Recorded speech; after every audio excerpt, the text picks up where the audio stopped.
Hi guys! Dito naman kami. Magsiyoto naman ako kay GD. May assignment kasi siya, letter M. Pero madali lang sa kanya guys. Tingnan niyo siya guys.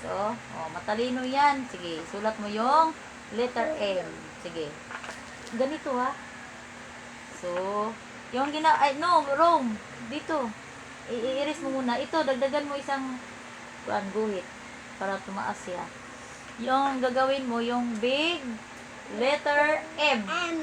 Di ba? Big letter M, ang yan gagawin na yun, guys. So, sige, guys. Sige. Sulat mo. Dito ka magsulat. GD. Look at the paper. Look at the paper. This one. Dito ka maglagay. One. Okay?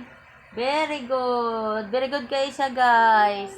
Nag-assignment siya sa yung letter M. Matalino yun na bata. Sige, bahala na hindi na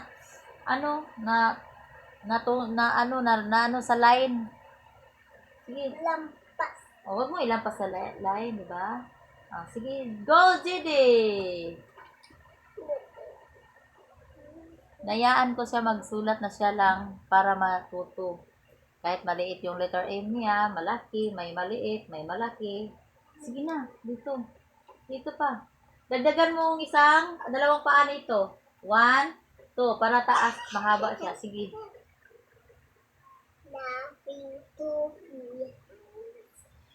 You like food nuggets? Now? Because your food is nuggets. Okay lang? Okay. Sige. Okay, guys. Later. Ako mamamanis. If you finish assignment, you eat. Okay? Sige. Finish. Sige, finish mo to. Dagdagan mo dalawang paa to. Sige na. Ay, nakita ka nilang guys. Nagtinapulan. Hala. Pangit yung paan. Huwag kayo magpakita ng ganyan. Sasabi ng guys, ay, Lord Jide. Di ba? Sige. Sige na. Gawin mo.